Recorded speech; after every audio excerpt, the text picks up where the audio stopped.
l'ennemi a du travail à faire. Amen. Amen. Et je vous dis, il ne dort pas, il fait son travail jour et nuit. Amen. Du moins, il essaye. Amen. Mais ceux qui connaissent leur Dieu, ils savent aussi l'assommer. Amen. Ils savent le mettre sous leurs pieds et l'écraser. Amen. Ils savent l'aider à manger la poussière de la terre au cas où il aura oublié que Dieu lui a donné la poussière pour nourriture jusqu'à la fin de ses jours. Amen. Donc nous bénissons le Seigneur pour une autre semaine qui commence. Amen. Une semaine de victoire, une semaine où Dieu va encore manifester toute sa puissance et sa gloire. Amen. Une semaine où si quelqu'un est tombé, il va certainement se relever. Amen. Et si quelqu'un est découragé, il va s'encourager lui-même dans le Seigneur. Ça, c'est une semaine.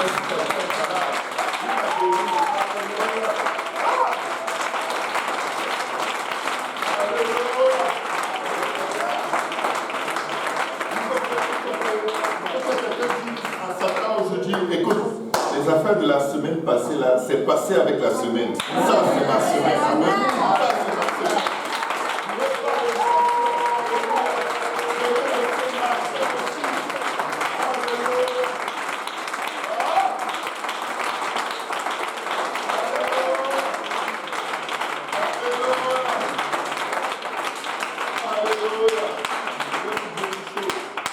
Nous sommes une armée. Peut-être que vous ne savez pas ce que vous êtes. Les gouvernements ont peur des chrétiens. Ils ont peur des chrétiens. Le peuple d'Israël était face à Goliath. Et ils auraient pu gagner même sans David. Mais ils ne savaient pas. Vous savez pourquoi? Ils regardaient à eux-mêmes. Oh, je ne prie même pas. Oh, dans ma famille, personne n'a jamais été un bon soldat. Il faudrait mieux que je reste derrière. Voilà les familles de ceux-là. Si eux, ils ont peur, moi, qu'est-ce que je vais devenir? Et ils étaient tous là, tous apeurés. Mais il y a un jeune homme qui n'était pas soldat. Il n'était même pas qualifié pour entrer dans l'armée. Il apportait juste à manger à ses frères. Mais la particularité de ce jeune homme, c'est qu'il connaissait son Dieu. Ce n'était pas ses muscles, ce n'était pas son lance-pierre. Mais il savait ce que Dieu a déjà fait pour lui. Il avait certainement été surpris la première fois où il a déchiré un lion de ses mains, où il a égorgé un ours pour arracher une brebis de sa mâchoire.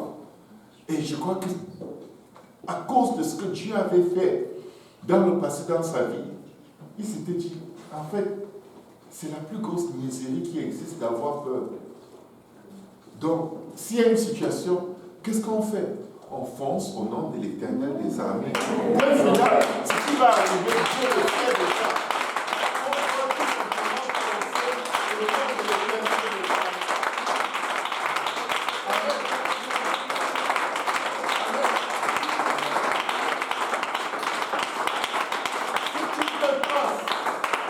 Aux œuvres de l'ennemi dans ta vie, au lieu de regarder à toi et dire, oh, je suis mauvais, je suis bas, je ne vais jamais y arriver, dis, oh Dieu, je me lève contre toi, esprit de je ne sais pas quoi. Chacun sait ce qui se passe dans sa vie. Amen. Mais tu dois parler à cet esprit, je me lève contre toi au nom de Jésus. Au nom de Jésus.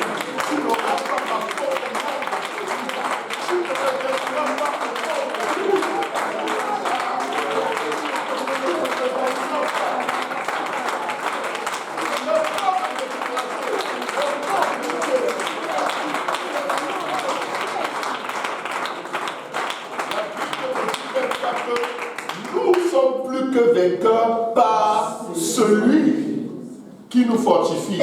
Et celui qui te fortifie, il est en haut, en bas, devant, derrière, autour de toi. Le nom de l'Éternel est une plus forte.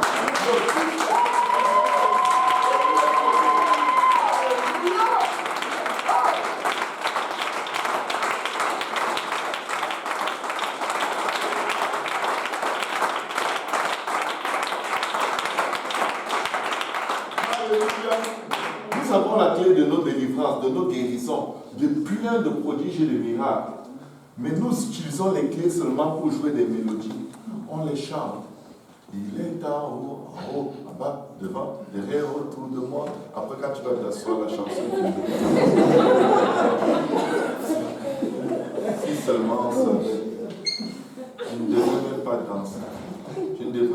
chanter. Il est même en haut. J'ai même honte. S'il savait ce que j'ai fait, tout le monde allait me fuir. Il est en haut. Amen. Il est devant. Il est autour de moi. Il est mon sauveur. Il est mon Dieu. Il est mon Père. Il est mon Père.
Apparemment, comme l'ennemi veut toujours faire sa volonté,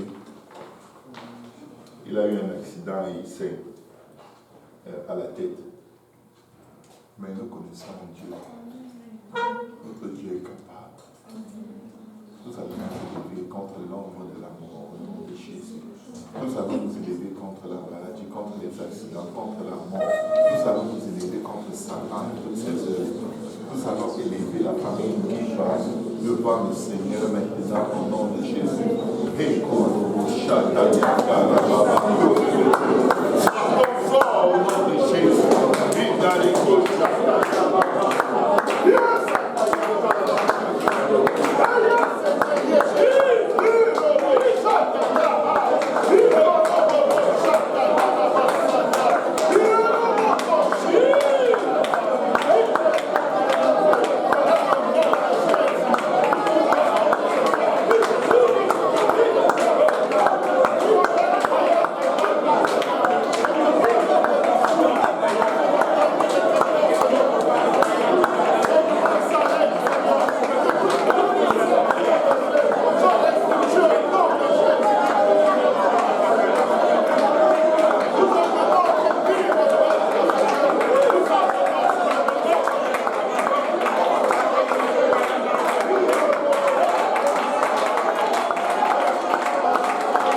La parole d'un enfant de Dieu a prééminence sur la voix des anges devant Dieu. C'est nous qui commandons et les anges exécutent. La Bible dit que ne sont-ils pas des esprits serviteurs envoyés pour rendre ministère aux héritiers du salut? Si tu es sauvé, tout ce que tu dis, les anges le font. Quand David a dit « Je viens contre toi au nom de l'Éternel des armées », il a lancé une petite pierre, c'est un coup de poing d'un ange qui a percé le front de Goliath. Amen. Ce n'est jamais notre force qui agit. C'est la force de celui qui est en nous, qui est plus grand que celui qui est dans ce monde. Quand je prie, ça marche. Quand tu pries, ça marche. Même quand tu ne crois pas, ça marche quand même. Même quand tu as très peu de foi, ça marche. Ta prière est puissante. C'est pourquoi l'ennemi va toujours te faire regarder à ce que tu as fait qui n'est pas bon. Parce que si tu attaches ta foi à tes œuvres, tu es un homme mort. Tu dois attacher ta foi à la parole de Dieu. Il est écrit, il est écrit, il est écrit, il est écrit. Amen. Est-ce qu'on peut acclamer le Seigneur?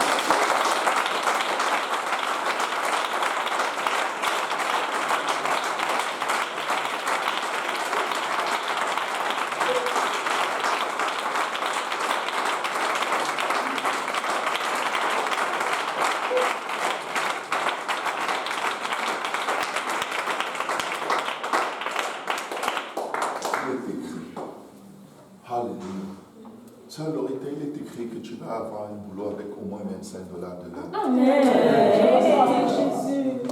Il est écrit que tu te marieras. Amen. Que tu auras des enfants. Il est écrit que toi et ta maison vous serviront.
Il est écrit que l'œuvre de Dieu prospérera entre tes mains.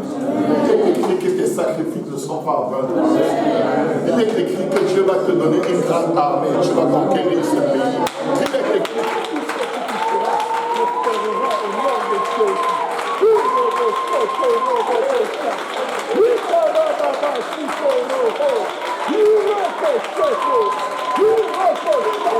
Alors que tu marches humblement devant Dieu et que tu te soumets à l'autorité, Dieu te lève comme une lève au-dessus de tous les vents, au-dessus de toutes les marées, au-dessus de toutes les tempêtes, et tu donnes victoire sur victoire.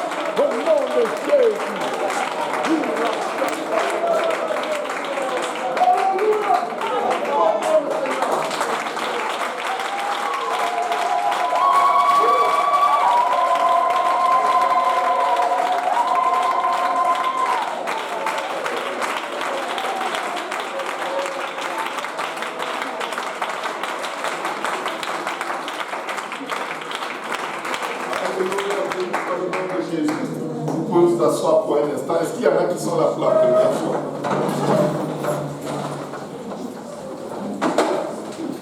Il n'y a pas, tout le monde est là. Personne n'est là pour la première fois. Gloire au nom de Jésus. Amen. Je suis très honoré d'être avec vous ce soir. Amen. C'est... Oui, mon frère. Non, c'est pas la première fois, c'est que nous. Ah, gloire. Gloire. Votre prénom encore, c'est Patrick. Le frère Patrick. Amen.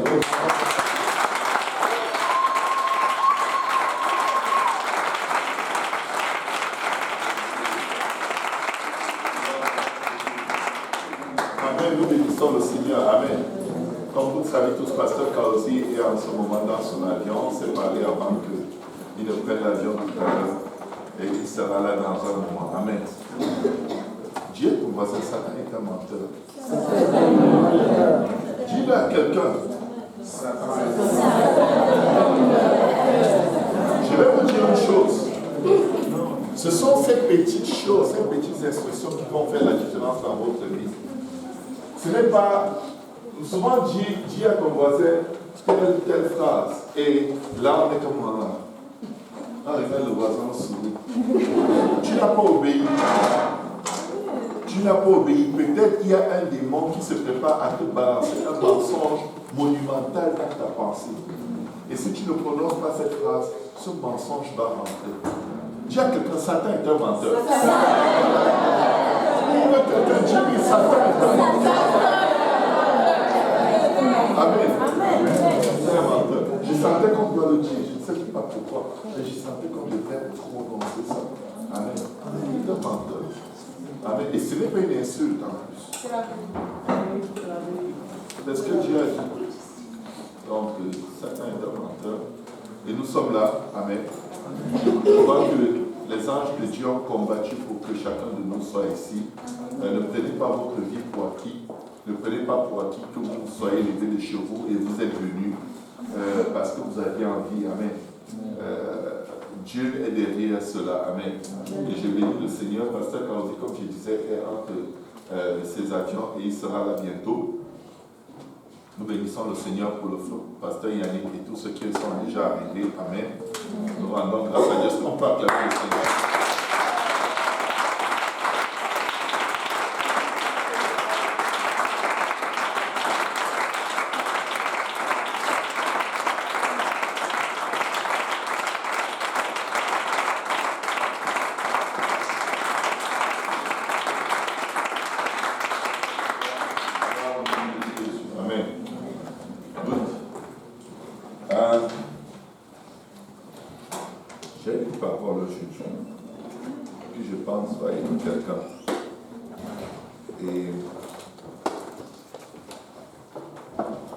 Je marche beaucoup avec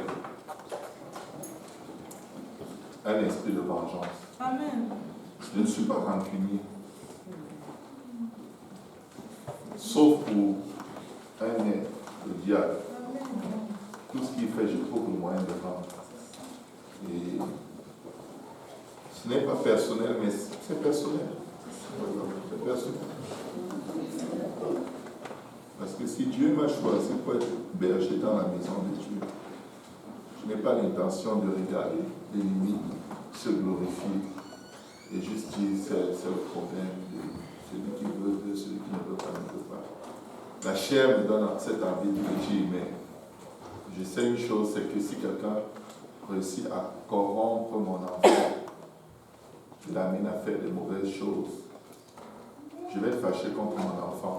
Mais j'aurais une envie de me débarrasser, d'effacer de la face de la terre la personne qui a entraîné mon enfant dans cet enfant.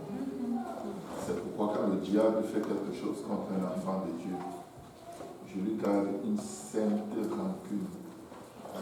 Et tant que je n'ai pas tiré vengeance, je ne m'arrête pas. Parce que sinon il va aller sur le prochain enfant, et le prochain, et le prochain, et le prochain. Et je refuse d'être en position défensive.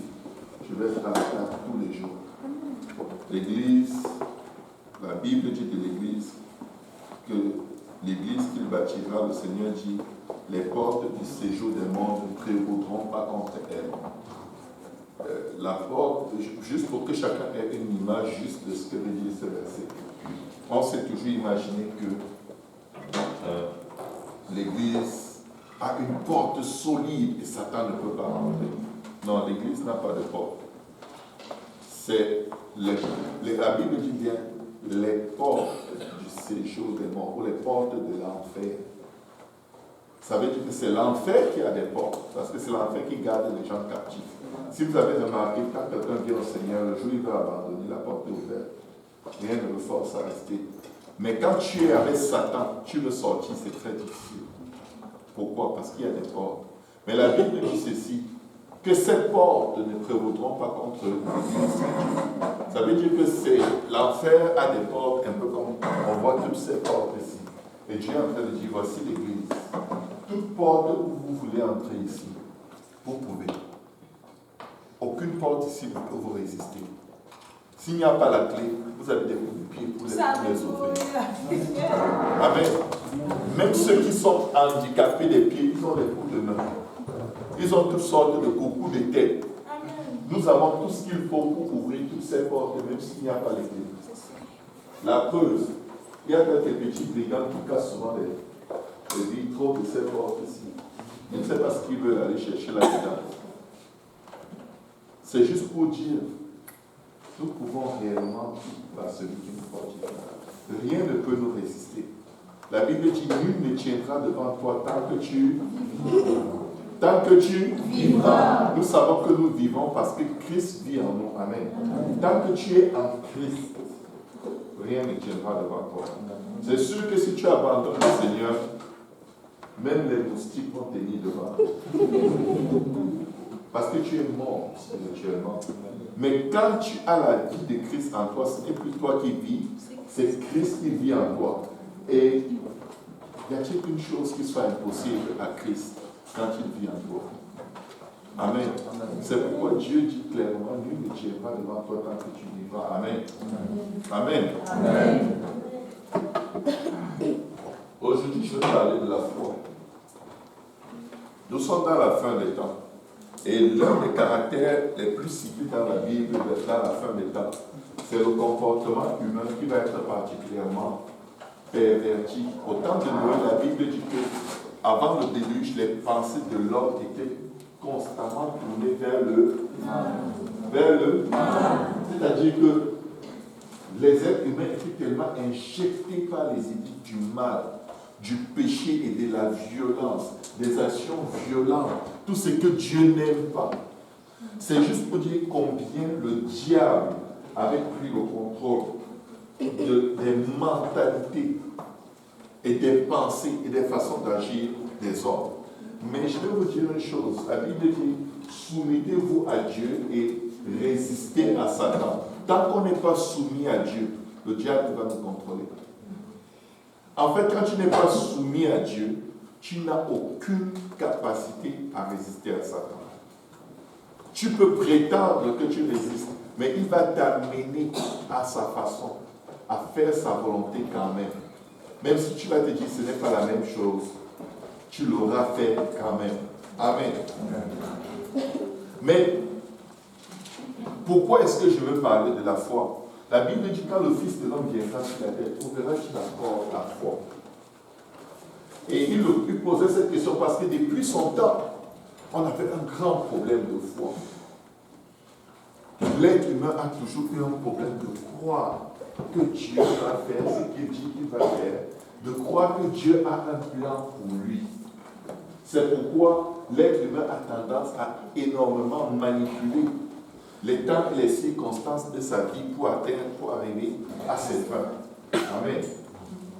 Est-ce que vous avez déjà trouvé, vous avez déjà eu envie d'influencer quelque chose pour que cela aille à votre faveur? Oh oui. Écoutez, certains d'entre nous, s'ils avaient 1 milliardième du pouvoir de Dieu, je crois que peut-être beaucoup ici seraient dans les cimetières, ils se seraient fait tuer par leur frère en Christ. Et ils seraient dans des châteaux tout seuls, en train de se faire adorer par des anges. Je ne sais pas si vous aurez juste être des dieux. Amen. Dieu merci, nous ne sommes que de la poussière. Amen. Et vous savez, quand l'ennemi s'est rebellé contre Dieu au ciel et que Dieu l'a botté pour l'envoyer sur la terre, Dieu a dit, je vais te montrer qu'est-ce qui est plus fort que toi. Il a pris la poussière de la même terre, il t'a formé. Et il a dit, ce diable qui était dans ma présence, je te donne le pouvoir de le battre. C'était notre existence en elle-même. C'est une grosse insulte à Satan. Que Dieu prenne la poussière pour former quelqu'un qui se lève et te bat. Alors que tu es là dans toute ta grandeur, tu règnes sur un tiers des anges, des esprits forts, extrêmement dangereux. Mais un petit enfant fait de la poussière de la terre se lève, il te bat. L'ennemi est vraiment dépassé. C'est pourquoi il combat notre foi. Parce que c'est par notre foi que nous allons maintenir Satan sous nos pieds. Amen. Amen. Qu'est-ce qui s'est passé au temps du Seigneur? On va aller dans le livre de Matthieu chapitre 9, verset 1 à 8.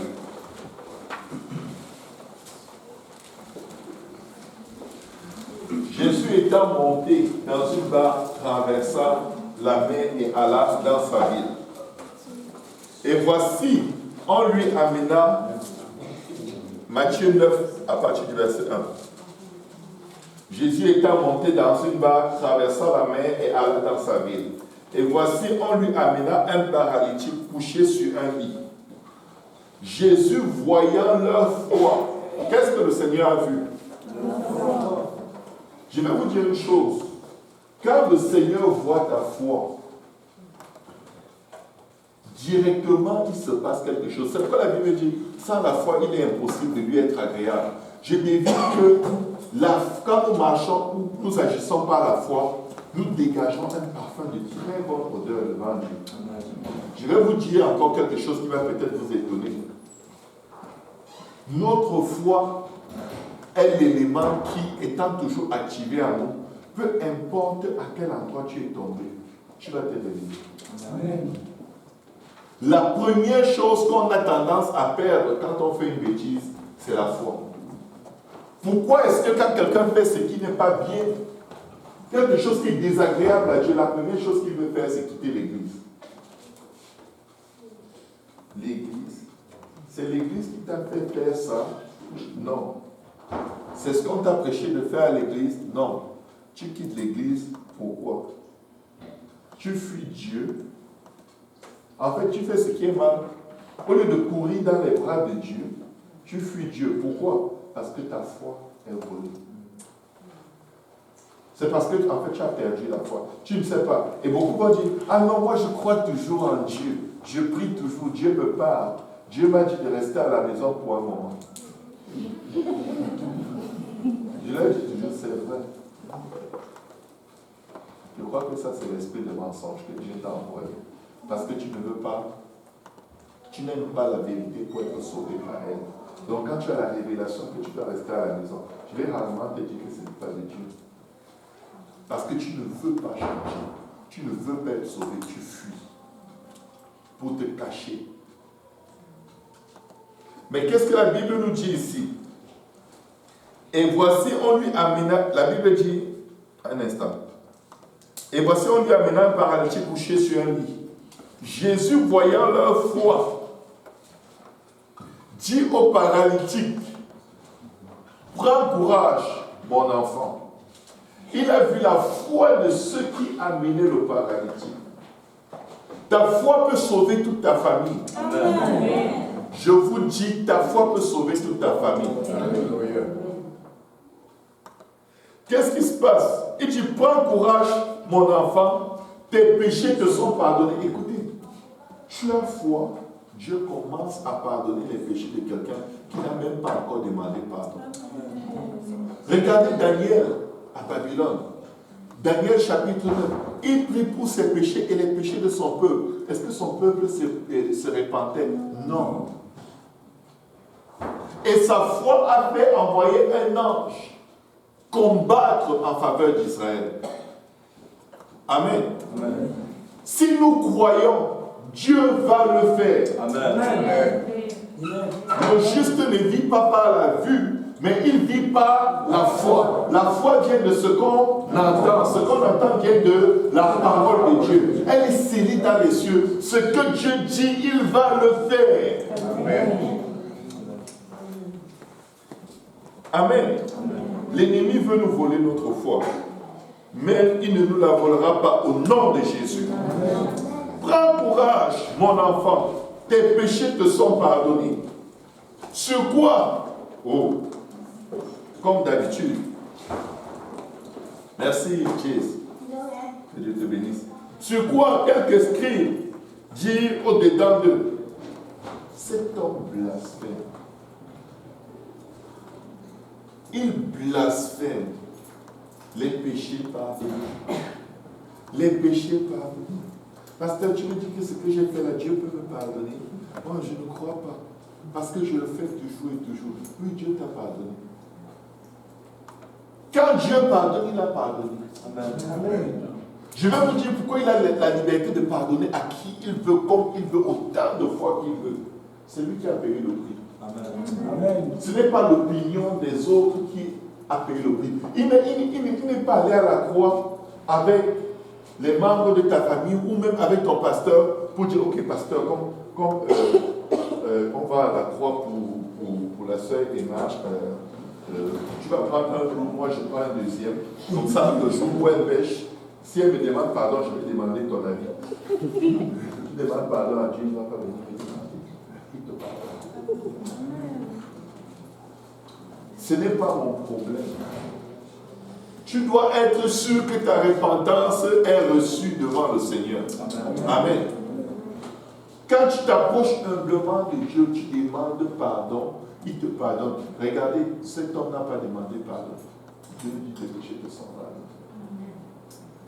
Mais parce qu'il s'est approché et que ce qui le transportait avait foi, c'était suffisamment profond pour libérer la compassion du Seigneur sur eux tous. Et encore plus sur celui qui est le plus dans le besoin. C'est pourquoi nous ne devons jamais arrêter d'intercéder pour quelqu'un qui a rétrogradé. Nous ne sommes pas là pour être agréables les uns aux autres. C'est une grâce quand nous sommes agréables les uns aux autres. Mais même quand nous sommes méchants les uns vis-à-vis des autres, prions les uns pour les autres. Amen. Comme on dit souvent, à chacun son tour chez le coiffeur. Tu ne sais pas ce qui t'attend le long du chemin. La Bible dit, heureux les miséricordieux, car ils obtiendront miséricorde. Ce que vous voulez qu'on fasse pour vous, faites-le aussi aux autres. La Bible dit, tout homme a droit à la compassion de son ami, quand bien même il aurait abandonné la crainte du Tout-Puissant. C'est juste pour dire, même si quelqu'un blasphème contre Dieu, il abandonne Dieu. Dieu veut que tu sois. Seigneur, aide-nous. Et non pas comme, ah bon, ok, vas-y, Dieu va te ôter. Moi-même, je te ôte d'abord. Dieu ne veut pas qu'on lapide les gens. Parce que tu ne sais pas quel est l'esprit qui l'anime au moment où cette personne agit de cette façon. Nous avons tous un ennemi en commun et son nom c'est Satan. Il n'y a personne qui vit avec la compassion de Dieu qui va un jour se retrouver définitivement enfermé par Satan. Dieu va toucher le cœur de plusieurs pour prier pour cette personne et Satan va devoir laisser cette personne. C'est pourquoi la Bible nous demande d'avoir de la compassion. Chaque fois que les foules rencontraient Jésus, qu'est-ce que la Bible dit? Quand il vit la foule, il fut ému de compassion. Quand il vit la foule, il fut ému de compassion. Compassion. Que quelqu'un dise compassion. Compassion. Que quelqu'un dise Seigneur, donne-moi de la compassion. Vous savez à quel moment on perd la compassion? C'est quand on est vraiment fâché. Comme si vraiment c'était nous Dieu. Moi Dieu, on peut faire ça. Moi le Tout-Puissant. Je suis même allé à la croix. Où sont encore les trucs? C'est pas Dieu. Que quelqu'un dise compassion. Que quelqu'un dise Seigneur, donne-moi la compassion. convaincus d'une chose. Même si nous avons notre part de responsabilité dans nos œuvres, chaque fois que quelqu'un pêche, un démon est en complicité. Un démon a travaillé. Parce que c'est des primes pour les démons quand quelqu'un pêche. C'est des grosses primes. Donc, il ne peut pas avoir un péché gratuit dans l'air. Il y a un démon qui va courir pour prendre la prime, qui va venir te motiver. Quand tu es tenté le démon, il y a directement un démon qui dit, vas-y, touche que tu fuis. Personne ne saura. Dès que tu touches, tu fais comme ça, tu vois qu'il y a 4 personnes qui parlent. Tu regardes et tu dis, oh. Tu as envie de faire rewind. Ok, on recommence. Non, on a déjà vu, tu l'as déjà fait. Parce qu'il y a un démon qui te piège.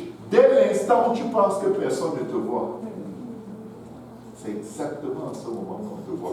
La Bible dit, étant donc entouré d'une nuée de témoins, résistons donc au péché qui nous embrase si facilement. Je vais essayer de revenir dans mon texte.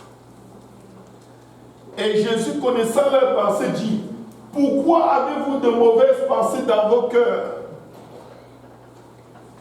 Des fois, tu vas voir quelqu'un qui a vraiment, il a juste fait le top de la bêtise.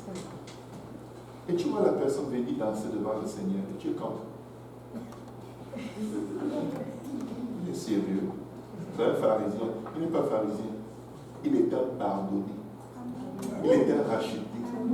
Il est un lavé. Il est un purifié. Et Dieu ne demande pas ta permission. C'est ce qui est beau là-dedans. Dieu pardonne à qui il veut. Amen. Ces gens disent qu'ils blasphèment. Et le Seigneur regarde les mauvaises pensées. La Bible dit, ne connaissez aucun homme selon les œuvres de la chair. Amen. Amen. Car, voilà le défi qu'il présente. Lequel est le plus aisé de dire, tes péchés sont pardonnés, ou de dire, lève-toi et marche.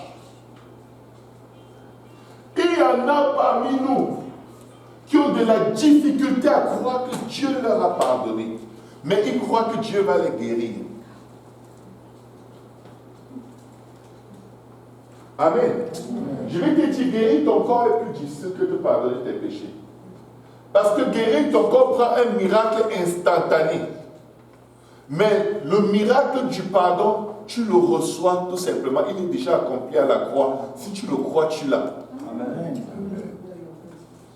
N'avez-vous jamais eu une condition médicale pour laquelle vous avez payé pendant longtemps et c'est toujours là? Moi, j'en ai eu et jamais. C'est toujours là. À un moment, tu te dis même, je ne prie même plus pour ça. Mais tous les jours, quand tu es devant Dieu, tu demandes pardon, tu traînes à recevoir le pardon. Pour un péché que tu as commis, tu fais 45 minutes de prière. Et l'ennemi aime ça. Il dit, wow, il a de la difficulté à croire que Dieu peut pardonner. Je vais le pousser à faire 10 péchés. Tu sais, quand tu fais 45 minutes de prière pour un péché, et que la prière n'est pas ton fort, dès que tu as fait 5 péchés, tu ne pries plus. Je te dis, je n'ai même pas assez de courage, de temps pour prier pour vous. Tu abandonnes. Le péché nous fait abandonner de nous approcher avec assurance devant le trône de la grâce pour recevoir miséricorde selon nos besoins. On a plus tendance à croire que Dieu va nous donner un boulot et de l'argent, un mari ou une femme, que de croire que Dieu va nous pardonner. Parce que l'autocondamnation est tellement prédisposée dans le cœur de l'homme. Pourquoi? L'homme a toujours pensé que c'est selon ses performances qu'il sera agréable à Dieu. J'ai bien jeûné, j'ai bien prié, j'ai bien donné mes offrandes, je suis toujours présent à l'église.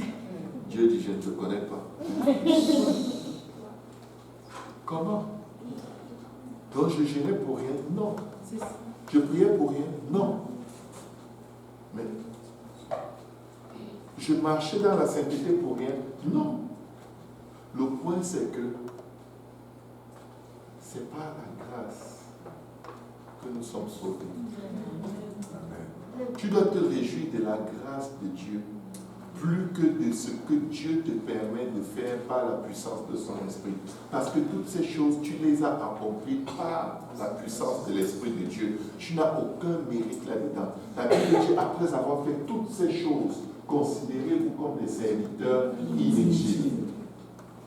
Quand tu vis de cette façon, où ce sont tes bonnes performances spirituelles qui t'amènent à faire confiance à Dieu, dès que tu fais une erreur, tu ne te pardonnes pas. Du coup, tu dis, Dieu ne va même pas m'écouter. Dieu ne peut même pas. Je suis sale, je pue, je sens. Et Dieu est comme, mais j'ai la lessive pour ça. J'ai versé mon sang à la croix pour toi. Viens avec assurance, n'aie pas peur. Parce qu'en dehors de moi, tu es perdu. Ben, tu choisis d'être perdu au lieu de choisir de t'approcher avec assurance devant le trône de la grâce, pas pour recevoir la récompense, pour recevoir miséricorde. La miséricorde, c'est une faveur de Dieu que tu ne méritais pas. Dieu te dit, viens avec courage, viens avec zèle, viens avec plus de zèle que quelqu'un qui fait tout ce que j'attends de lui pour recevoir ce que tu ne mérites pas. Mais qu'est-ce qu'on a toujours en tête?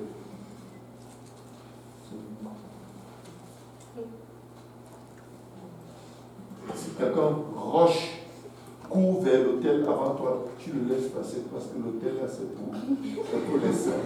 Votre péché, vous n'avez même pas de place à l'hôtel.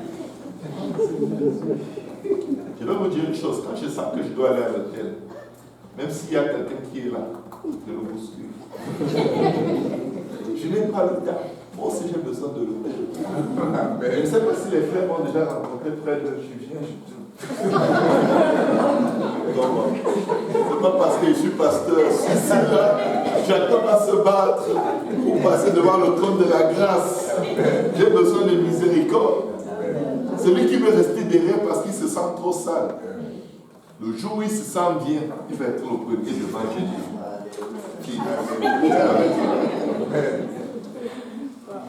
Moi, je veux ma place devant le trône de la grâce. Je veux ma place. Je vais me battre pour ma place. Quand on fait l'invitation à l'hôtel, certains traînent les pas. Ils veulent d'abord laisser les grands pécheurs passer. Laisse-moi le grand pécheur passer. Je vais passer avant tout le monde. Ne laissez personne aller à l'hôtel avant vous.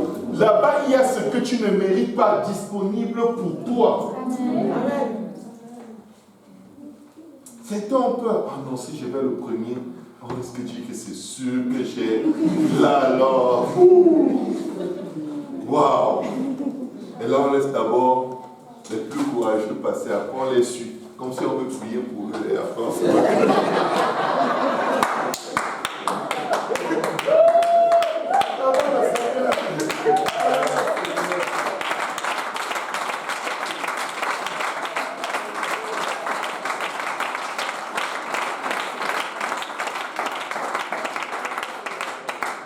Vous allez, soi-disant, prier pour les gens à l'hôtel, arriver là-bas, vous priez pour vous, mais vous vous cachez derrière eux.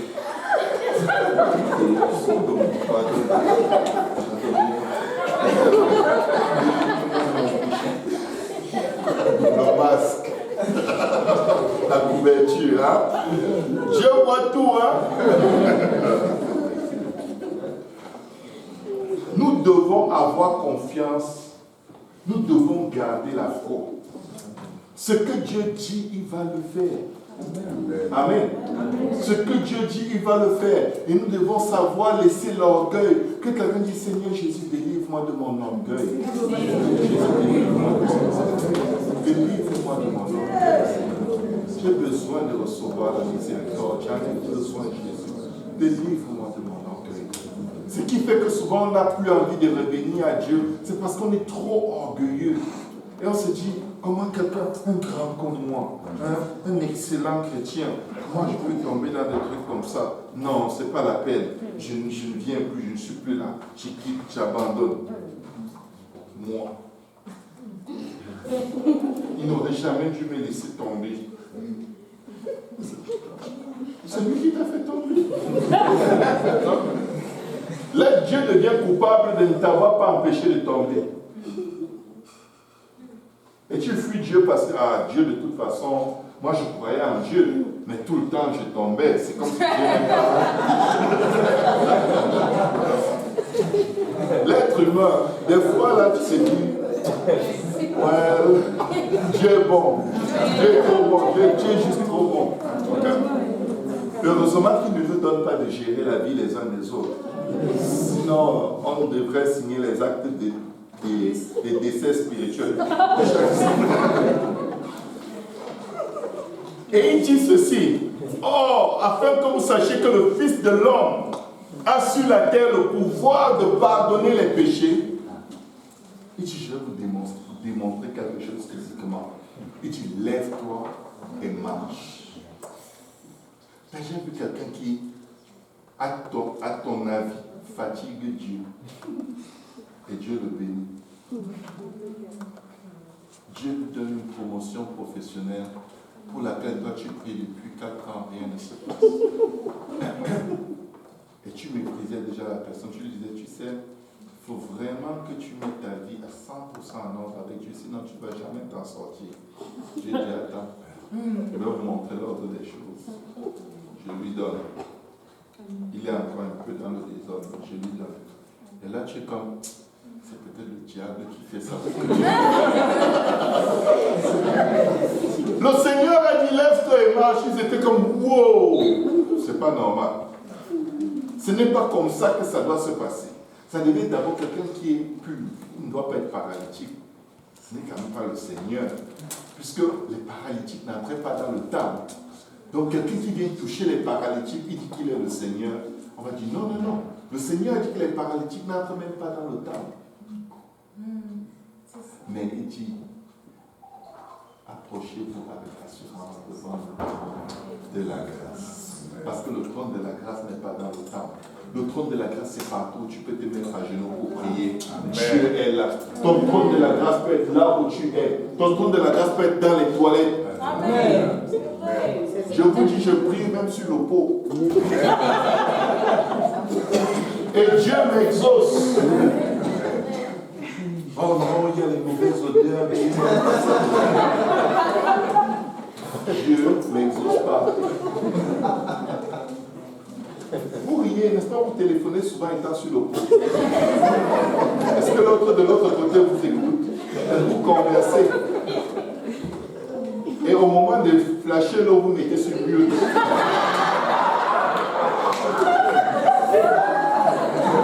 Je vais tout dire.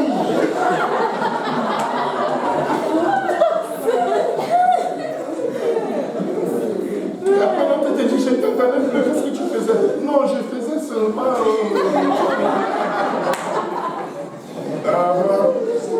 Dieu entend ta prière partout. Amen.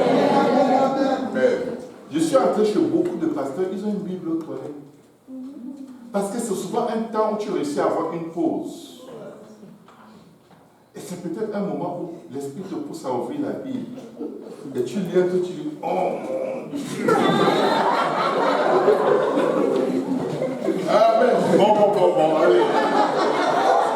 Ça, c'est ok.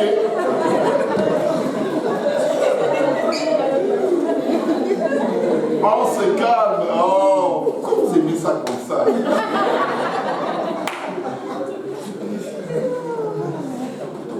Or, afin que vous sachiez que le Fils de l'homme a sur la terre le pouvoir de pardonner. Excusez-moi, je ne sais pas de ça bien. Priez pour moi. Je suis sûr que vous voulez prier pour moi. Soyez un peu sérieux. Priez pour moi. Je n'arrive pas. Je vais me contenir avec. Or, afin que vous sachiez que le Fils de l'homme a sur la terre le pouvoir de pardonner les péchés. Il leur donne maintenant une démonstration physique. Les miracles que le Seigneur faisait sur le plan physique, c'était pour nous montrer que je peux tout vous pardonner. Il dit bien, afin que vous sachiez qu'il a le pouvoir de pardonner. Qu'est-ce qu'il fait? Il fait un miracle dans le physique. Quand Dieu fait un miracle pour toi, il est en train de te révéler qu'il n'y a aucun péché dans ta vie qu'il ne peut pas effacer. Prenez ça comme une révélation.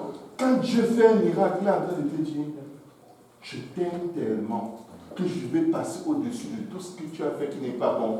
Répands-toi seulement. Tu te répands, je te promets, je vais faire quelque chose. Je vais tout effacer. Et peu importe qui n'est pas d'accord avec, peu importe qui est mécontent, c'est mon problème, ce n'est pas son problème. Amen. Amen. Gloire au nom de Jésus. Est-ce qu'on peut acclamer le Seigneur?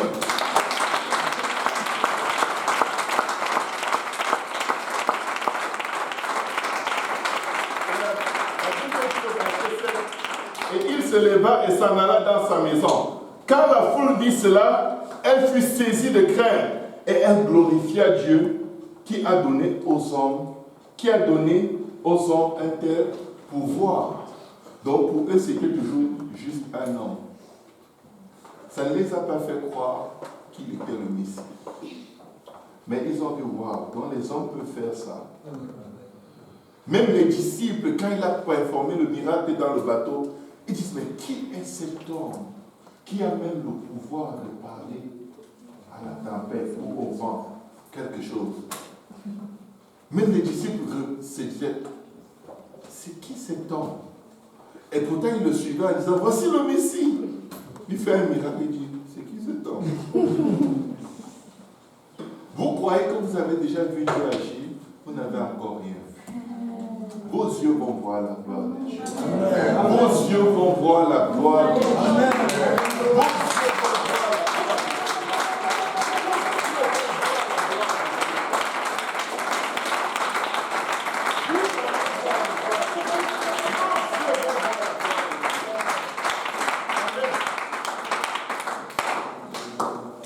La Bible nous parle de Naaman qui devait agir par la foi. Mais il a continué et il avait beaucoup d'idées préconçues. Amen. Dans 2 Rois 5, vous pouvez lire l'histoire de Naaman. La Bible dit de lui qu'il était chef de l'armée du roi de Syrie. Et il jouissait de la faveur de son maître et d'une grande considération. Car c'était par lui que l'Éternel avait délivré les Syriens. Qui avait délivré les Syriens? Qui avait délivré les Syriens? Est-ce que les Syriens croyaient au Dieu d'Israël? Non. Une nation impie, Dieu combat pour eux. Parfois, on s'assoit sur un petit banc d'exclusivité. Si tu n'es pas né de nouveau, le diable va te manger. Tu es mort, ça ne sert à rien. Ta vie, c'est juste un gâchis. Dieu est plus présent dans la vie de la personne que dans ta vie. Parce que quand la personne cherche Dieu, elle cherche Dieu en touchant toutes choses. Mais son cœur, s'il connaissait ce vrai Dieu, il s'attacherait probablement à Dieu, au vrai Dieu plus que toi. Dieu connaît les cœurs des gens. Il connaît, la Bible dit qu'il sonde les cœurs et les reins. Si Dieu a délivré un peuple, écoutez bien, qui ne le prie pas, qui ne croit pas en lui, qui adore les idoles, qui fait des sacrifices humains,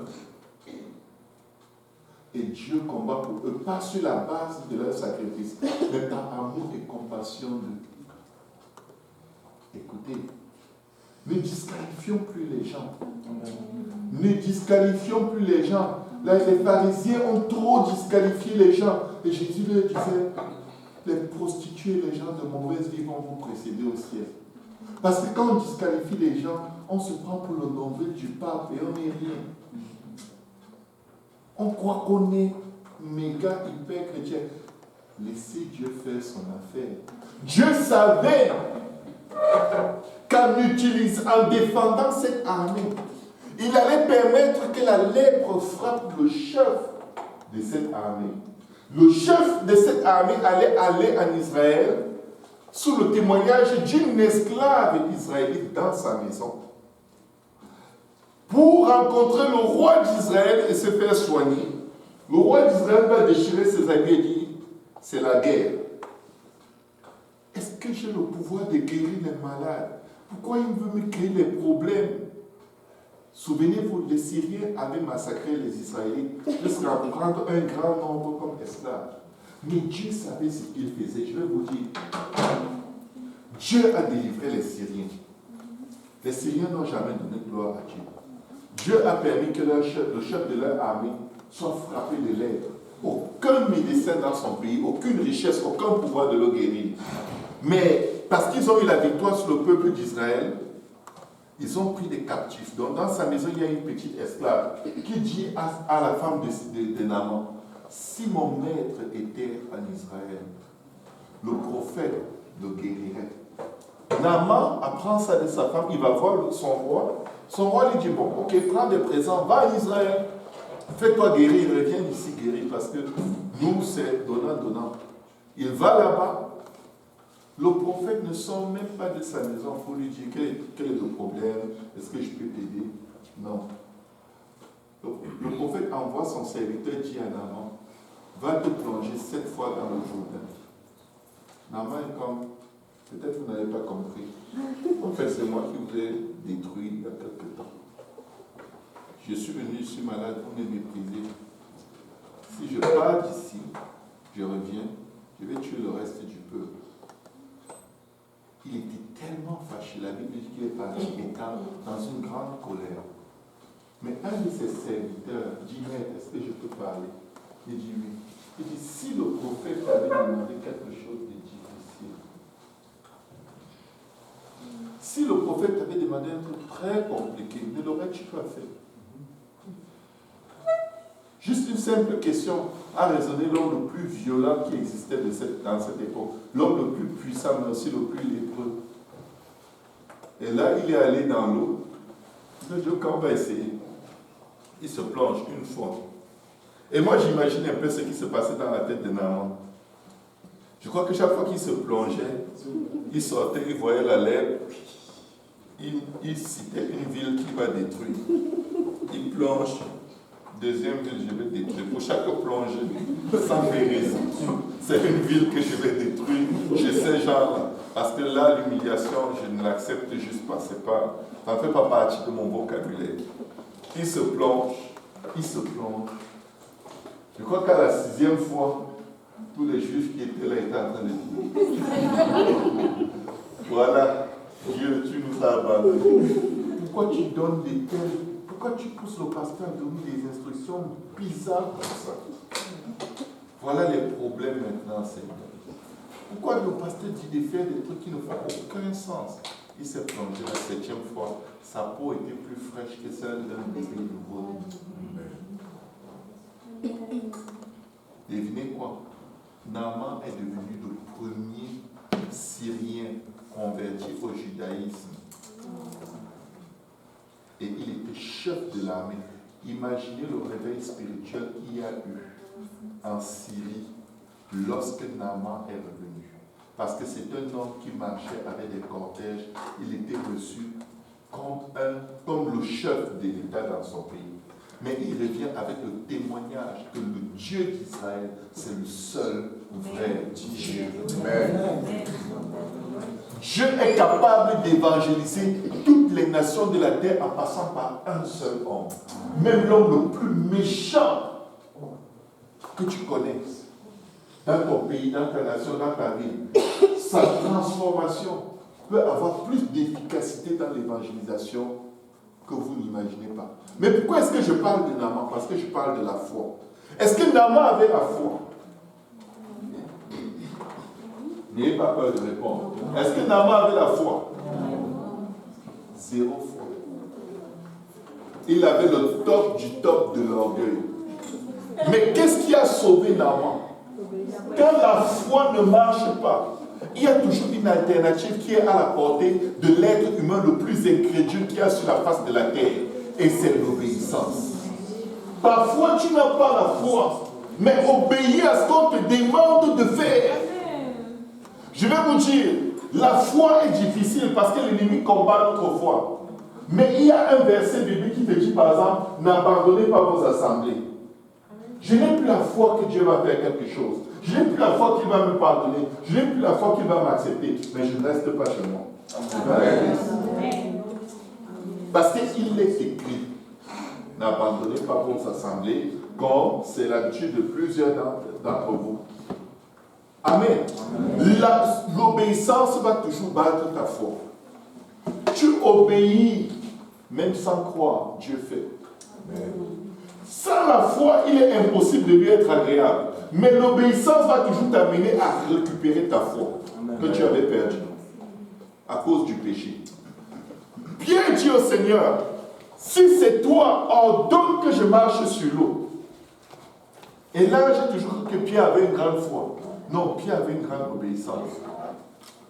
Il a mis le pied hors de la barre. Il a commencé à marcher. Parce que Jésus a dit, marche sur l'eau. Il a marché sur la parole de Jésus. La parole de Jésus est solide, même si tu es sur l'eau. Amen. Amen. Mais quand il a commencé à considérer les vagues, leur hauteur, le vent, il a dit, ce coin n'est pas bon. Et à peine il a voulu exercer sa foi, il a commencé à couler parce qu'il n'en avait pas. Pierre n'avait pas de foi. Dès qu'il a voulu exercer la foi, le compteur était à zéro. Plus de carburant. On coule. Seigneur, je meurs. Dieu, le Seigneur est venu le prendre, marcher encore avec lui sur l'eau et retourner dans la barque. Donc il a marché sur l'eau avant que sa foi ne faillisse. Et après que sa foi ait failli, il a encore remarché sur l'eau avec le Seigneur. Ok. Parfois c'est difficile. Parfois c'est vraiment difficile. Nous sommes tous frappés des fois par des choses que nous allons dire, que nous allons faire, qui sont tellement mauvaises qu'on perd la foi. On commence à imaginer comment notre monde va s'écrouler. C'est la fin, c'est fini. Je suis banni, rejeté, abandonné. Moi-même, je ne me supporte plus. J'ai envie de me suicider. Satan est un menteur. Il te reste la carte de l'obéissance. Une carte qui ne te demande pas de foi. Tu n'as pas besoin de foi pour obéir. Tu obéis parce qu'il est écrit. Amen. Si tu fais ce qui est écrit, ce qui est écrit s'accomplit. Amen. Amen. Amen. Amen. Est-ce qu'on peut acclamer le Seigneur?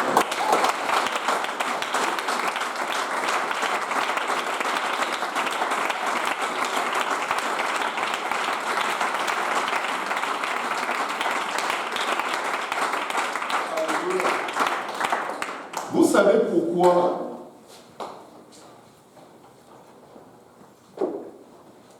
sans la foi, il est impossible d'être agréable à Dieu et Dieu ne va recevoir personne qui n'a pas de foi.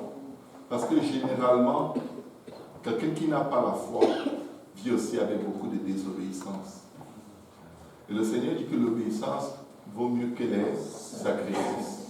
Tu peux perdre la foi, mais si tu obéis, tu vas récupérer ta foi. Parce que l'obéissance va toujours te ramener à un endroit où ta foi va grandir. L'obéissance te force à avoir la foi. L'obéissance t'équipe pour avoir la foi. Ta foi va être facilement volée par les erreurs de notre nature humaine, par nos péchés, nos iniquités, nos transgressions, nos mauvaises pensées, nos mauvaises actions, nos convoitises, nos calomnies, nos haines. Mais quand tu t'en rends compte, qu'est-ce que tu fais? Quand tu as péché, qu'est-ce que tu fais? Tu demandes pardon par obéissance.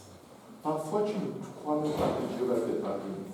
Mais alors que tu rentres en prière pour lui demander pardon, tu sens comme si quelqu'un vient t'enlever une peau, un manteau lourd qui était sur toi.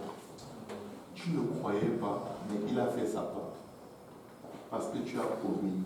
Si vous confessez vos péchés, il est juste et bon pour vous pardonner et vous purifier de toute iniquité. Amen. Amen. Amen. Amen. C'est lui qui est Dieu, ce n'est pas nous. Amen. Nous nous condamnons souvent plus que Dieu ne nous condamne. L'esprit de condamnation, c'est du diable. L'Esprit de Dieu vient te convaincre. La condamnation et la conviction, c'est deux choses différentes. Le diable te condamne parce qu'il est l'accusateur des saints. Dieu te convainc parce que Dieu ne veut pas que tu périsses, mais que tu parviennes à la repentance. La condamnation t'empêche de te repentir. La condamnation va citer à quel point tu es indigne et tu ne vas jamais arriver. Amen. Amen. La condamnation est attachée à ce que tu vois. La conviction est attachée à ce que tu crois. Amen. Amen. Tu as la conviction que c'est mal parce que la Bible dit que c'est mal. Amen. Amen. On va retourner dans les Écritures, on va finir avec ce passage. 2 Rois chapitre 7. 2 Rois chapitre 7. À partir du premier verset. Si quelqu'un là qui le lise. Élisée dit, écoutez la parole de l'Éternel. Ainsi parle l'Éternel. Demain à cette heure, on aura une mesure de fleur de farine pour un sicle et 2 mesures d'orge pour un sicle à la porte de Samarie. L'officier sur la main duquel s'appuyait le roi répondit à l'homme. Écoutez bien, l'officier sur lequel s'appuyait l'officier sur la main duquel s'appuyait le roi répondit à l'homme de qui? À l'homme de Dieu. L'homme de Dieu dit quelque chose à cause de ta grandeur à tes propres yeux. Toi, tu dis ce que tu crois, ce que tu penses. Et il dit quoi? Qu'est-ce qu'il a dit? Quand l'Éternel ferait des fenêtres au ciel, pareille chose arriverait-elle. Tu t'imagines? Il est hautain ce gars. L'homme de Dieu a dit que demain, ici tout sera gratuit. Rappelez-vous qu'à leur époque, les temps étaient tellement difficiles qu'on vendait la fiente de pigeon très très cher. Amen.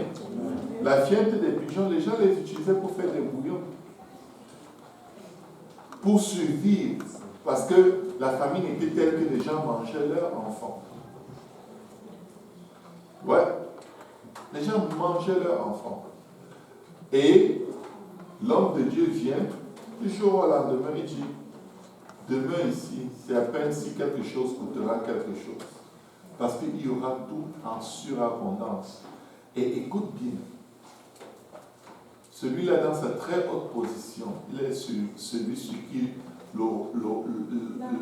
la main du roi s'appuie. Auteur, ce n'est même pas à lui que le prophète parlait. Il dit, même si Dieu ouvre les fenêtres du ciel, il n'y a pas tout ce que tu dis là au ciel. Genre, Dieu est devenu exactement comme ta situation. Tu réduis Dieu à la petitesse, à la bassesse de ta situation, de ta souffrance. Et quand on te donne la parole de Dieu, tu blasphèmes. Lis la suite, s'il te plaît. Et Élisée dit, tu le verras de tes yeux, mais tu n'en mangeras point. Ça, c'est très dangereux. Tu le verras, mais tu n'en mangeras point. Tu le verras, mais tu n'en mangeras point. Il a dit ça une fois, il n'a plus argumenté avec lui. Lis la suite, s'il te plaît. Il y avait à l'entrée de la porte 4 lépreux qui se dirent l'un à l'autre. Quoi? Resterons-nous ici jusqu'à ce que nous mourions? Si nous songeons à entrer dans la ville, la famine est dans la ville, et nous y mourrons. Et si nous restons ici, nous mourrons également. Allons nous jeter dans le camp des Syriens. S'ils nous laissent vivre, nous vivrons, et s'ils nous font mourir, nous mourrons. Ils partirent donc au crépuscule pour se rendre au camp des Syriens, et lorsqu'ils furent arrivés à l'entrée du camp des Syriens, voici, il n'y avait personne. Le Seigneur avait fait entendre dans le camp des Syriens un bruit de chars et un bruit de chevaux, le bruit d'une grande armée, et ils s'étaient dit l'un à l'autre. Voici le roi d'Israël a pris à sa solde contre nous les rois des Hétiens et les rois des Égyptiens pour venir nous attaquer. Écoutez ce qui se passe ici. La Bible dit au verset 6, le Seigneur avait fait entendre dans le camp des Syriens un bruit de chars et un bruit de chevaux, le bruit d'une grande armée.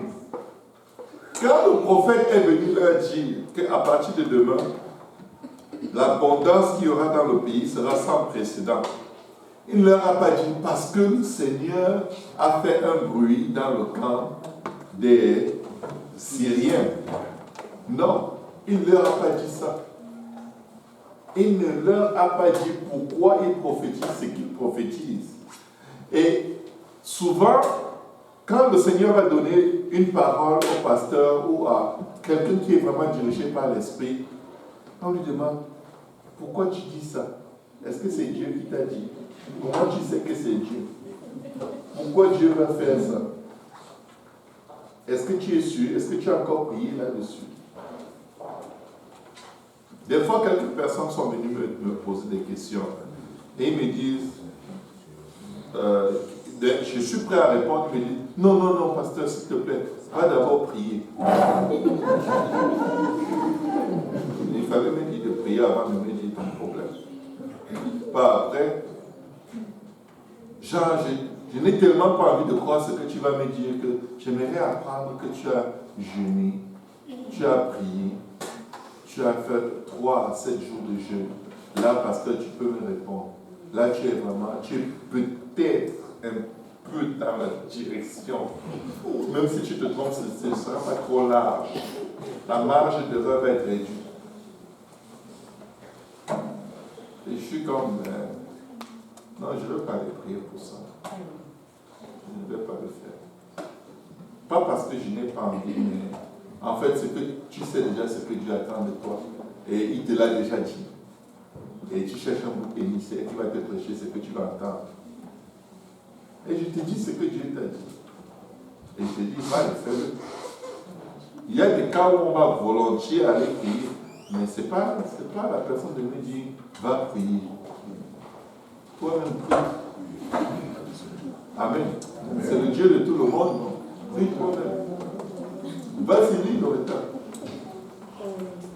Et ils se levèrent et prirent la fuite au crépuscule, abandonnant leurs tentes, leurs chevaux et leurs ânes, le camp tel qu'il était, et ils s'enfuirent pour sauver leur vie. Les lépreux, étant arrivés à l'entrée du camp, pénétrèrent dans une tente, mangèrent et burent, et en emportèrent de l'argent, de l'or et des vêtements qu'ils allèrent cacher. Ils revinrent, pénétrèrent dans une autre tente, et en emportant des objets qu'ils allèrent cacher. Puis ils se dirent l'un à l'autre, nous n'agissons pas bien. Cette journée est une journée de bonnes nouvelles. Si nous gardons le silence et si nous attendons jusqu'à la lumière du matin, le châtiment nous atteindra. Venez maintenant et allons informer la maison du roi. Ils partirent et ils appelèrent les gardes de la porte de la ville auxquels ils firent ce rapport. Nous sommes entrés dans le camp des Syriens et voici, il n'y a personne. On n'y entend aucune voix d'homme. Il n'y a que des chevaux attachés et des ânes attachés et les tentes comme elles étaient. Les gardes de la porte prièrent et ils transmirent ce rapport à l'intérieur de la maison du roi. Écoutez un peu. Les lépreux, on les gardait hors de la ville. Ils étaient rejetés. Complètement rejetés. Les lépreux n'avaient pas le droit de circuler. À moins qu'ils circulent en disant impur, impur. Parce que si on te trouve, on découvrait que tu étais lépreux et que tu n'as pas crié impur, on te lapidait. Parce que pour eux, ça signifiait que tu as voulu contaminer les gens. Donc, malgré le fait qu'ils étaient extrêmement rejetés, repoussés, en anglais on dit outcast, ça dit on ne veut rien savoir d'eux. Ils sont humblement revenus au milieu de ceux qui les avaient rejetés pour leur dire là où il y a la solution à leurs problèmes. Écoutez, il n'y a pas de plus grande humilité que cela. Et déjà, quand on lit des versets un peu plus haut, quand ils ont commencé à profiter des richesses et de l'abondance qu'il y avait dehors, prendre, cacher, prendre, garder les vêtements, l'or et l'argent, après ils se sont dit, ce qu'on fait là n'est pas bien. Il y a des gens qui sont en train de mourir là-bas. Écoutez, si 4 lépreux sont capables de retourner vers ceux qui les ont rejetés, méprisés, pour leur annoncer la bonne nouvelle, quel est notre problème? Parce que nous avons été rejetés, repoussés par nos proches, nos collègues de travail. On découvre les bienfaits de Dieu, on a le cœur blessé, endurci, on refuse de partager avec eux. Et s'ils s'étaient tués, ils allaient mourir. Là, c'est une vie entière qui risquait de mourir à portée de ces bénédictions, à proximité de ces bénédictions. Mais ces lépreux ont dû surmonter toute la honte, les rancunes, le mépris, leur vie qui était telle que peut-être ils souhaitaient même mourir tous les jours, la mort ne venait pas. Ils ont dû surmonter tout le rejet dont ils ont fait face de toute leur vie pour simplement venir dire à la porte. La Bible ne dit pas qu'on leur a ouvert la porte. Ils ont crié au gars sur la porte. De l'autre côté, ces gens qui venaient vous tuer, en fait, ils sont venus vous donner à manger. Ils sont venus vous enrichir. Les gardes ont crié dans la maison du roi et par la suite, le roi se leva de nuit et il dit à ses serviteurs, je veux vous communiquer ce que nous ferons les Syriens. Comme ils savent que nous sommes affamés, ils ont quitté le camp pour se cacher dans les champs et ils se sont dit, quand ils sortiront de la ville, nous les saisirons vivants et nous entrerons dans la ville. Regardez la foi du roi. Zéro foi. Tout ce que le prophète avait dit, c'était comme oublie ça. Et on lui dit que ça s'est accompli, il dit non. Vous savez, c'est une chose de n'avoir pas la foi, mais en plus d'avoir un esprit pessimiste endurci, c'est encore un autre niveau. C'est vraiment, vraiment intense. Des fois, pour nous, pour s'empêcher d'avoir la foi, on argumente. Quelqu'un te fait du bien, je soupçonne le mal. C'est sûr qu'il veut quelque chose. C'est sûr qu'il va me demander quelque chose. S'il revient même un an après te dire, est-ce que tu peux m'aider? Tu vas dire, voilà, je savais. Et 2 ans, il me donnait quelque chose. Je savais que tôt ou tard. Vraiment. Le roi n'a pas cru que quelqu'un dise absence de foi. Lis la suite, ma soeur. L'un des serviteurs du roi répondit, que l'on prenne 5 des chevaux qui restent encore dans la ville. Ils sont comme toute la multitude d'Israël qui y est restée. Ils sont comme toute la multitude d'Israël qui dépérit. Et envoyons voir ce qui se passe. On prit 2 chars avec les chevaux, et le roi envoya des messagers sur les traces de l'armée des Syriens en disant, allez et voyez. Ils allèrent après eux jusqu'au Jourdain. Et voici, toute la route était pleine de vêtements et d'objets que les Syriens avaient jetés dans leur précipitation. Maintenant, qu'est-ce qu'ils ont fait? L'obéissance. Ils n'avaient pas la foi du tout, mais ils ont obéi à une idée que quelqu'un a émise. Un peu comme le serviteur de Naaman lui a dit, écoute, c'est pas difficile de se plonger dans l'eau. Plonge-toi, ce n'est rien de compliqué. Si c'était Dieu, c'est sûr que tu allais le faire. Mais comme c'est simple là, ben, obéis, même si tu ne crois pas. Ici, quelqu'un a suggéré, on a encore 5 chevaux dans tout le pays. Prenons quelques-uns, envoyons voir. Et qu'est-ce qu'ils ont fait? Ils ont obéi. L'obéissance vaut mieux que les sacrifices, mes frères et mes sœurs. Vous allez rentrer dans les promesses de Dieu des fois avec 0 foi, mais avec l'obéissance. Et qu'est-ce qui va se passer? Le fait d'obéir va te permettre de regagner ta foi que tu as perdue à cause des circonstances de la vie. Amen. Ici, ils vont obéir et ils vont voir que la parole du prophète était vraie. Donc, qu'est-ce qu'ils vont gagner à nouveau? La foi en la parole de Dieu. Dieu nous connaît. Amen. Il nous a donné une portion de foi. Et il dit que même si vous avez la foi comme un grain de sénévé ou un grain de moutarde, vous demandez à cette montagne de se jeter dans la mer, elle va se jeter. Mais des fois, même notre grain de moutarde de foi nous est volé. Je vous dis, il nous reste toujours quelque chose. L'obéissance. Que quelqu'un dise l'obéissance. Prenons un moment pour prier pour un esprit d'obéissance. L'éternel est en nous, nous avons besoin de notre chose.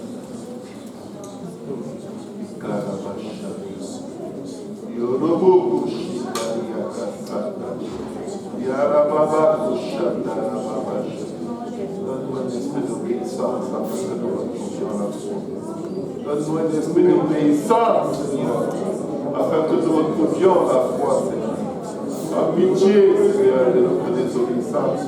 Par pitié de notre marque de foi, Seigneur. Nous crions à toi, notre Père. Aide-nous à être obéissants, Seigneur, afin que nous retrouvions notre foi. Au nom de Jésus.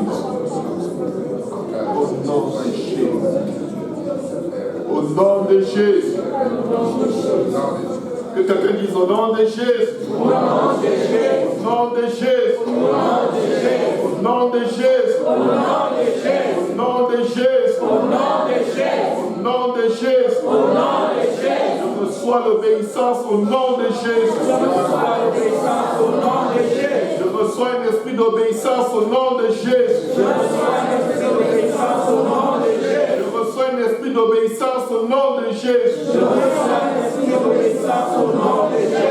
un esprit d'obéissance au nom de Jésus. Je reçois un esprit d'obéissance au nom de Jésus. Je reçois un esprit d'obéissance au nom de Jésus. Je reçois un esprit d'obéissance au nom de Jésus. Je reçois un esprit d'obéissance au nom de Jésus. Je reçois un esprit d'obéissance au nom de Jésus. Je reçois un esprit d'obéissance au nom de Jésus. Je reçois un esprit d'obéissance au nom de Jésus. Je reçois un esprit d'obéissance au nom de Jésus. Je reçois un esprit d'obéissance au nom de Jésus. Je reçois un esprit d'obéissance au nom de Jésus. La Bible dit, ils allaient après eux jusqu'au Jourdain, et voici toute la route était pleine de vêtements et d'objets que les Syriens avaient jetés dans leur précipitation. Les messagers revinrent et le rapportèrent au roi. Écoutez bien. Personne dans le peuple n'avait cru en la parole du prophète. Cet homme qui avait parlé contre la parole du prophète exprimait seulement ce qui était à l'intérieur du peuple. Mais là, quand ils ont vu, ils n'avaient plus besoin de foi. Quand ces gens sont revenus leur rapporter ce qu'ils ont vu, qu'est-ce qui s'est passé? Le peuple sortit et pilla le camp des Syriens. Et l'on eut une mesure de fleurs de farine pour un cycle et 2 mesures d'orge pour un cycle, selon la parole de qui? Amen. La parole de l'Éternel. Le prophète parlait de la part de l'Éternel. Amen. Vous voyez, ils n'ont pas cru, mais ils ont obéi. Et la chose s'est quand même accomplie. Le roi avait remis la garde de la porte à l'officier sur la main duquel il s'appuyait. Mais cet officier fut écrasé à la porte par le peuple et il mourut. Quand il était à la porte, est-ce que vous savez qu'il était l'un des premiers à apprendre la nouvelle de la part des lépreux? Il était l'un des premiers. Quand les lépreux sont venus donner la nouvelle, ils se sont mis où? À la porte. Cet officier a été écrasé où? À la porte. Il était l'un des officiers qui a envoyé la nouvelle, qui a transmis la nouvelle dans le palais du roi.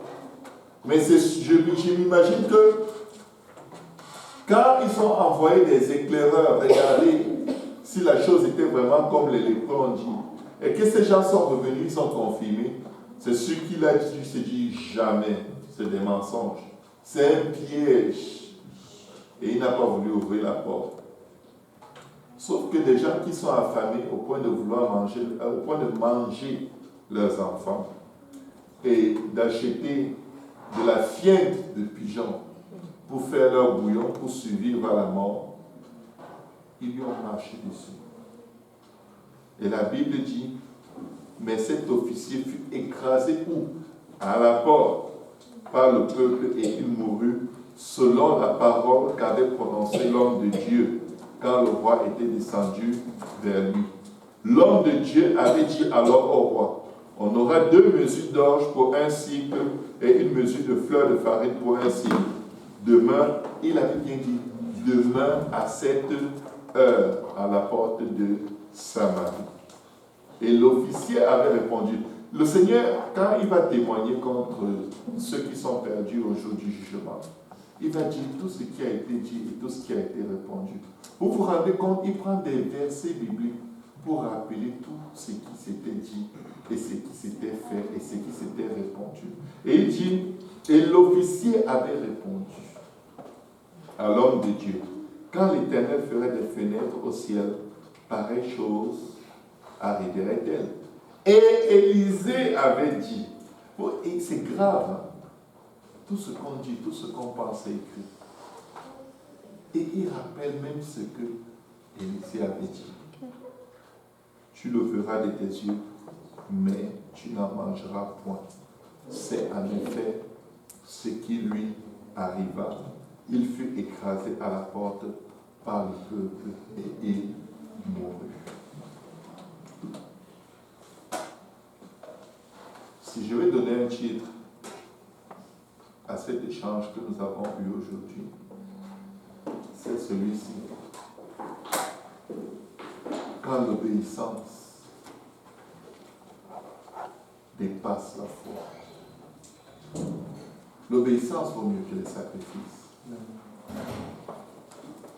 Si nous comprenons la valeur de l'obéissance, l'ennemi ne va jamais gagner face à nous. C'est l'obéissance qui a amené le peuple d'Israël à faire tomber les murs de Jéricho. Ce n'était pas la foi. C'était l'obéissance. Il y a beaucoup d'événements bibliques que nous regardons et nous disons, waouh, une grande foi. Non, il n'y avait pas de foi. Mais il y avait l'obéissance. Quand Abraham a sacrifié son fils, l'ange ne lui dit pas, je vois maintenant que tu as une grande foi. C'est sûr que la Bible dit qu'Abraham crut en Dieu. Parce qu'il savait que Dieu est capable de ressusciter les morts. Mais vous savez ce qui a permis que sa foi produise ce qu'elle a produit? C'est l'obéissance. C'est l'obéissance et rien que l'obéissance. L'offrande, le sacrifice d'Abel était plus excellent que celui de Caïn parce qu'il avait obéi au sacrifice avec l'effusion du sang. Nous devons obéir. Je vous dis là, quand on reçoit une instruction qui ne s'aligne pas avec ce qu'on aime ou ce qu'on veut faire, on a l'impression qu'on nous arrache notre vie. C'est comme si ça fait un peu gourou, un genre. C'est comme si il profite pour me contrôler, me dominer. Non. Tu as toujours le choix. Tu peux recevoir toutes les instructions du monde. Tu auras toujours le choix. Si Dieu n'agit pas comme un gourou avec toi, personne ne peut. À la fin, tu fais ce que tu vas faire parce que tu veux. Mais nous voulons choisir d'obéir à Dieu. Même quand ça ne nous plaît pas. Parce que les voies de Dieu sont insondables. La gloire de Dieu, c'est de cacher les choses. Et la gloire des rois, c'est de découvrir les choses cachées. La Bible dit que nous régnons avec Christ dans les lieux élevés comme des rois et des princes. Si nous voulons décoder les voies du Seigneur, si nous voulons marcher dans ces voies, prions pour avoir un esprit d'obéissance, même si nous sentons que nous n'avons pas la foi. Le père du paralytique dit au Seigneur, oui, je crois, aie pitié de ma foi. Oui, notre foi peut être faible, mais Dieu peut aider notre foi en performant des miracles si nous obéissons. Est-ce qu'on peut acclamer le Seigneur?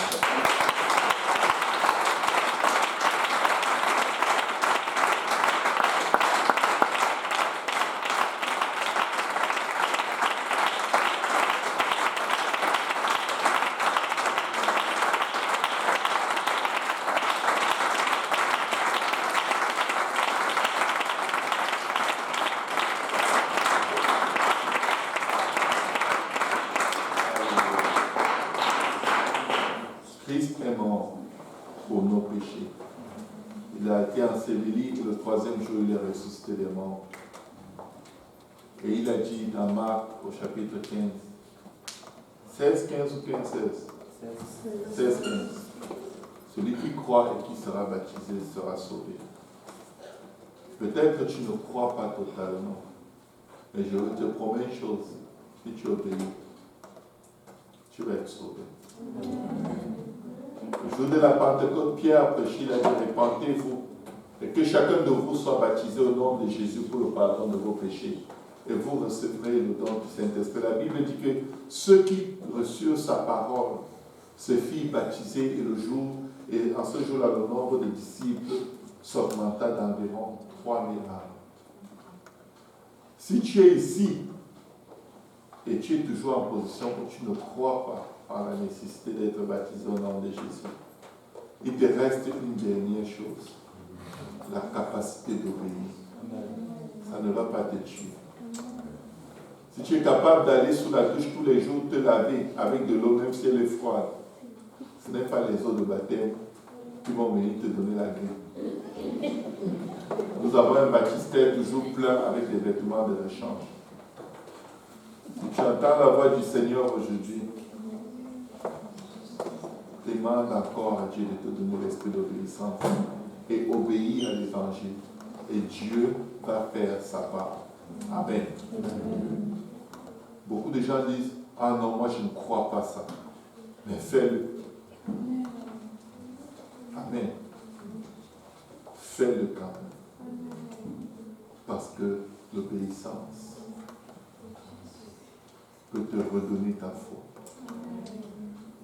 Que Dieu vous bénisse. Élevons nos voix et prions. Seigneur,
dans les dit plus au pasteur, non, pasteur, je ne pense pas.